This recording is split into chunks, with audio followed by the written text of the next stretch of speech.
Movie के start होते ही हमें दो आदमी दिखाए जाते हैं जो कि एक डेजर्ट से जा रहे हैं। लेकिन तभी उनमें से एक आदमी वहां की जमीन खोदने लगता है। तब उनमें से दूसरा आदमी उसी खुदी हुई जमीन में एक बॉक्स रख देता है। अब जिस आदमी ने जमीन खोदी होती है वह दूसरे आदमी से पूछता है कि आखिरकार हम इस बॉक्स को यहाँ पर क्यों दफना रहे हैं, जिस पर वो आदमी जवाब देता है क्योंकि एक मिस्टीरियस बॉक्स है, कोई आम बॉक्स नहीं है। यह बॉक्स पहले भी ढूंढा गया था और अब दोबारा कोई इसे यहाँ पर ढूंढने आएगा। लेकिन जो वो उसे दफना कर वापस जा रहे होते हैं तो जिस आदमी का वो बॉक्स होता है वो अपने साथी को कहता है कि अब तो तुम्हें पता चल ही गया है कि वो बॉक्स हमने कहाँ पर दफनाया है, इसलिए वह उसे शूट करके मार देता है और इसके बाद वो खुद को भी कुछ शूट कर लेता है। इसके बाद हमें कुछ ब्लैक एंड व्हाइट पिक्चर्स दिखाए जाते हैं जिनमें से हमें वही मिस्टीरियस बॉक्स देखने को मिलता है। इसके बाद इन शिफ्ट होकर एक लड़के पर आता है जिसका नाम ब्राइस होता है और वह सोशल मीडिया पर वायरल होने के लिए गेम सेटअप किया करता है। इस बार वो एक स्केप रूम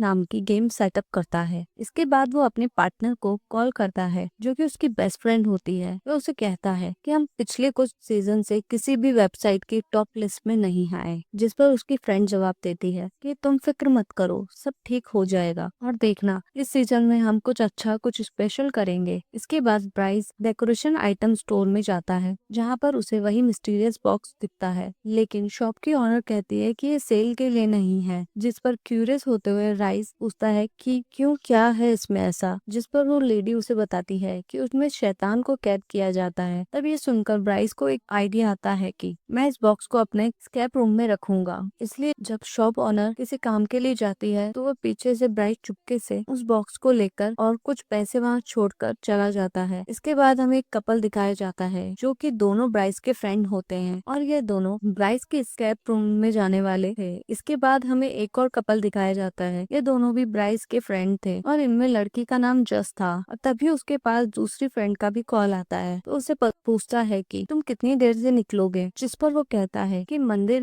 में है। इसके बाद वह सारे लोग ब्राइस की लोकेशन पर चले जाते हैं जहाँ पर ब्राइस उन सबको वेलकम करता है। तभी ब्राइस की फ्रेंड इस गेम के किलर के पास जाती है और उससे कहती है कि सब लोग आ गए हैं, तुम जल्दी से रूम में जाकर छुप जाओ। इसके बाद सबको गेम के रूल बताता है कि तुम एक रूम में लॉक हो जाओगे और तुम्हें कुछ क्लू ढूंढने हैं जिसकी मदद से तुम दरवाजा खोलोगे और वहां से स्केप करोगे। लेकिन स्केप करने के लिए तुम्हारे पास सिर्फ 55 मिनट होंगे। वो पूरी तरह से पजल ब्लू से भरा हुआ है और तुम्हें उन पजल्स को सॉल्व करना है, तभी तुम बाहर आ सकोगे। और चाहे तुम जितना मर्जी चिल्लाओ उस रूम में, लेकिन आवाज बाहर नहीं आएगी। वो ये बताता है कि उसे रूम में मोबाइल फोन्स नहीं है और वहाँ पर नेटवर्क भी नहीं आते। ब्राइस अब उनके फेस को एक कपड़े से कवर कर देता है और चुपके से वहाँ से चला जाता है और वह सारे लोग जैसे ही रूम में एंटर करते हैं तो डोर अपने आप ही लॉक हो जाता है। उन लोगों को उस रूम में टेप रिकॉर्डर मिलता है जिसमें एक आदमी बोल रहा होता है। वह कह रहा होता है कि जब तुम मेरी रिकॉर्डिंग सुनोगे तब तक मैं मर चुका हूँ, लेकिन मैं तुम्हें कुछ इंस्ट्रक्शन देना चाहता हूँ। और एक मेरा बेटा है जो इंसान नहीं बल्कि शैतान है और उसने अपनी मदर को भी मार दिया है और उसके अलावा बहुत सारे लोगों को उसने मार दिया है और मैंने उसी रूम में चेन से उसे बांधा हुआ है और ये कमरा उसी का था जहाँ पर वो मर्डर किया करता था। और चाहे जो भी हो जाए तुम उसे यहाँ से आजाद मत होने देना और जितने जल्दी हो सके इस रूम से बाहर निकलो। अब क्योंकि वो लोग गेम खेल रहे होते हैं इसलिए उन्हें ये सारी बातें गेम का एक हिस्सा लगती है और मजाक समझते हैं। वैसे अब वो लोग वहाँ पर क्लोज और पजल्स को ढूंढने लगते हैं और तभी उन्हें उस टेप रिकॉर्डर वाले आदमी का बेटा दिखाई देता है जो कि वहीं पर चेन से बंधा हुआ था। तब वो सारे लोग इसे गेम का पार्ट समझकर उस पर हंसने लगते हैं। इसके बाद रॉस इसके एक फ्रेंड को वहाँ पर वही मिस्टीरियस बॉक्स आता है और बगैर सोचे समझे वो उस बॉक्स को खोल देता है, लेकिन उस बॉक्स में कुछ नहीं था, यानी वो खाली था। जब ब्राइस का फ्रेंड वहाँ से चला जाता है तो उसी में सीरियस बॉक्स में से एक ब्लैक कलर का साया निकलता है जो कि उससे रिकॉर्डिंग वाले आदमी की बेटे के अंदर चला जाता है जिस पर लॉक लगा हुआ था और उसे लॉक पर कुछ कोड नंबर थे। और वह लड़की आगे बढ़ जाते हैं तो उसे वहाँ पर किसी एक रस्सी दिखाई देती है। जब वह रस्सी को खींचते हैं तो तभी अचानक से उसे टेप रिकॉर्डर वाले आदमी की डेड बॉडी वहाँ पर लटक जाती है, जिस पर पहले तो वो लोग घबरा जाते हैं लेकिन फिर वो इसे भी सीरियस नहीं लेते और वह इसे मजाक ही समझते हैं। फिर ब्राइस के फ्रेंड को कप के नीचे दो कॉइन्स मिलते हैं जिन्हें वो क्लू समझकर अपने पास रख लेता है। उधर दूसरी तरफ एक ऑफिस के सिग्नल्स अचानक से चले जाते हैं जिससे उसे समझ नहीं आता कि आखिर ऐसा क्यों हो गया। बॉक्समैन जो कि चेन से बंधा हुआ था वो अपनी जगह से थोड़ा सा आगे आ गया था, जिस पर उन्हें अब थोड़ा थोड़ा शक होने लगा, जिस पर वो समझते हैं कि शायद बॉक्समैन की चेन 5 मिनट के बाद थोड़ा थोड़ा खुलती रहती है ताकि वो आहिस्ता आहिस्ता करके आगे आ सके। अब ब्राइस की फ्रेंड को बुक शेल्फ में से 5 रेड, ग्रीन, 4 ब्लू कलर्स की बुक्स दिखती है, जिससे वो समझ जाता है कि वो लोग कबर्ड से लगा हुआ है। तो इन्हें 3 कार्ड को कॉम्बिनेशन से खुल जाएगा, यानी 5-3 से अप्लाई करते ही, और होता भी ऐसा ही है। वो नंबर एंटर करने पर कबर्ड का दरवाजा खुल जाता है, जिसमें सिर्फ लोगों को एक चाबी मिलती है, और वो चाबी वहीं एंटर करने पर सूटकेस की थी। अब वह चाबी की मदद से उस सूटकेस को भी खोलने में कामयाब हो जाते हैं, जिसमें से उन्हें एक सीजर मिलती है, और अब उनके पास सिर्फ 33 मिनट ही रह गए थे। ब्राइस का मेल फ्रेंड उसे कैची को लेकर बॉक्समैन के पास जाता है, और जहाँ पर उसे कार्ड बॉक्स मिलता है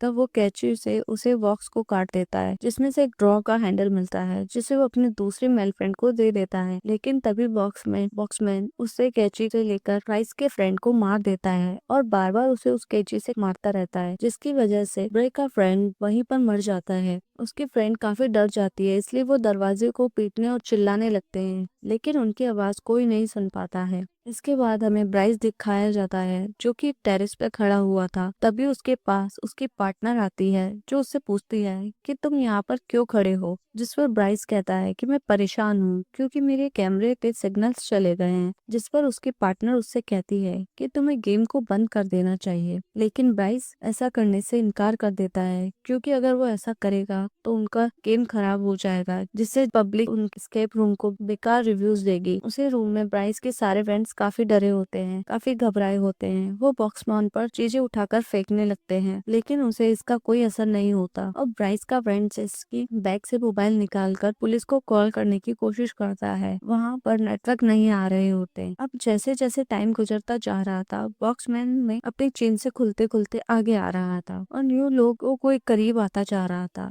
ब्राइस का फ्रेंड कहता है कि हमें गेम को कंप्लीट करना होगा, वरना यह तो हमें भी मार देगा। तभी उसकी नजर एक रोल पर पड़ती है, जिसके हैंडल गायब था। वहाँ पर फिक्स करते हैं, जो कि उन्हें कार्डबोर्ड से मिला था। ऐसा करते ही वह ड्रॉ खुल जाता है, जिसमें से छोटा सा बॉक्स निकलता है, जिसमें उन्हें 4 कॉइन्स डालने होते हैं। उसके बाद उन्हें एक चाबी मिलेगी। अब 2 कॉइन्स तो उनके पास थे ही, जो कि उन्हें पहले मिले थे, लेकिन अब 2 कॉइन ढूंढने होंगे। तभी उन्हें दीवार पर लगी 2 पेंटिंग्स अजीब लगती है। अब जब वो उसे चेक कर रहे होते हैं तो ब्राइस की फीमेल फ्रेंड को लग रहा था कि उसका फ्रेंड अभी भी जिंदा है, जिसे इस बॉक्स में कैंची से मारा था, इसलिए वो उसके पास जाने लगती है। अब उन लोगों के पास सिर्फ 25 मिनट रह गए थे। इसके बाद बॉक्समैन आगे आता है और फीमेल फ्रेंड के सर में कैंची घुसाकर उसे मार देता है। अब यह देखकर जेस और उसका फ्रेंड ज्यादा घबरा जाते हैं और काफी डर भी जाते हैं, इसलिए वह दोबारा से गेम में लग जाते हैं, जिनमें से 2 ट्रायंगल्स 2 बटन थे, इसलिए वह 7 वाली पेंटिंग्स और बटन की ऑर्डर्स को प्रेस करते हैं, जिससे वे पेंटिंग इसको ओपन हो जाते हैं, और वहां से उन्हें 2 कॉइन्स मिल जाते हैं। और जो 2 कॉइन्स उन्हें पहले मिले थे वह उस बॉक्समैन के पास थे। अब यह देखकर वो काफी डर जाते हैं। ब्राइस के फ्रेंड को वहां पर एक स्मोक अलार्म दिखता है, जो कि बिल्कुल बॉक्समैन के ऊपर लगा हुआ था, इसलिए वो उसको समझाता है कि मेरे पास एक लाइटर है, मैं बॉक्समैन के पीछे जाऊंगा और उसे डिस्ट्रैक्ट करूंगा, तब तक तुम लाइटर को स्मोक अलार्म के पास ले जाकर जला देना। फ्रेंड ऐसा ही करती है, वह बॉक्समैन के पीछे जाकर उसके चेन पकड़ लेता है, और जैसे ही स्लाइडर को स्मोक अलार्म के पास ले जाकर जलाती है, लेकिन इससे कुछ भी नहीं होता। बॉक्समैन से दूर हो जाते हैं और टाइम गुजर ही रहा था। उनके पास सिर्फ 19 मिनट रह गए थे, और पार्टनर उसे समझा रही होती है कि अगर उन लोगों को उस रूम में कुछ हो गया तो हम बहुत बुरा फंसेंगे देखना, इसलिए तो मैं किसी तरह इस गेम को खत्म करना होगा। पता चलता है कि सिग्नल तब गए जब उसने मिस्टीरियस बॉक्स को खोला था, जिसके बाद उनकी गेम का किलर अजीब तरीके से कैमरे में देख रहा होता है, और उसने कैमरा का वायर निकाल दिया, और यही वजह बनी सिग्नल चले गए। और सामने आ जाता है कि सब कुछ उस बॉक्स खुलने के बाद ही हुआ, क्योंकि जैस और उसके फ्रेंड के पास बचने का कोई चांस नहीं होता। जैस का फ्रेंड उसे कहता है कि मैं जाऊंगा बॉक्समैन के पास उसे वो कॉइन्स लेने, लेकिन जैस उसे ऐसा करने से मना कर देती है, जिस पर उसका फ्रेंड उससे कहता है कि देखना मैं जरूर ले आऊंगा। इसके बाद जैस का फ्रेंड उनके पास जाता है, जहाँ पर उसे कुछ कांच के टुकड़े दिखाई देते हैं। तभी जैस बॉक्समैन की तरफ एक सूटकेस मारती है। मौके का फायदा उठाकर जैसे ही जैस जैस का फ्रेंड उसे कांच के टुकड़े को बॉक्समैन की आंख में घुसा देता है। अब इतनी खतरनाक हमले के बाद भी बॉक्समैन को कुछ नहीं होता,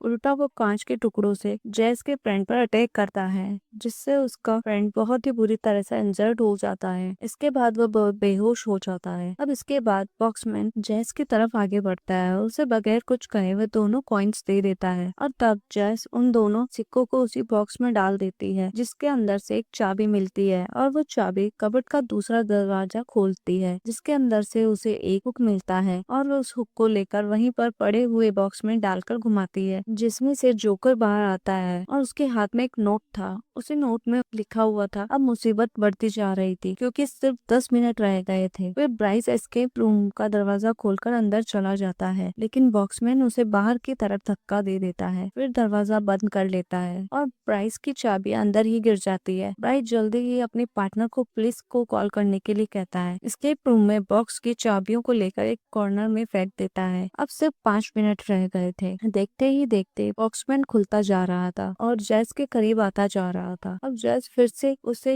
UN वाले नोट को देखती है और इरेज करती है। वह उसकी मदद से उन इरेज करने की कोशिश करती है, जिसके ऊपर कुछ एरर्स बने हुए थे। वह भी बिल्कुल किसी बटन की ऑर्डर्स की तरह ही लग रहे थे, लेकिन यहाँ जैस कुछ समझ नहीं पाती, इसलिए उसे कांच के टुकड़े को उठाकर बॉक्समैन को मारने जाती है। लेकिन तभी डोर पर वैसा ही एरर्स दिखाई देता है जैसा उस नोट में लिखा हुआ था, उन पर, जिसे देखकर जैस समझ जाती है इसी दरवाजा ओपन होगा। जब जैस वहाँ से जाने लगती है तो बॉक्समैन उसे रोक लेता है और उसे विजन दिखाने लगता है, जिसमें उसके फ्रेंड्स तीनों हेल्प मांग रहे थे। लेकिन यहाँ पर जैस उसके जाल में नहीं फंसती। अब सिर्फ 16 सेकंड्स रह गए थे। डोर पर बने एरर्स को UN एरर्स के ऑर्डर से प्रेस करती है, जिसकी वजह से वह डोर ओपन हो जाता है और जैस टाइम से पहले ही बाहर आ जाती है। और तब बॉक्समैन उसके लिए क्लैपिंग करता है, शायद इसलिए कि वो इस गेम को सर्वाइवर थी। इसके बाद वह जैस वहाँ से भाग जाती है। इतनी ही देर में वहाँ पर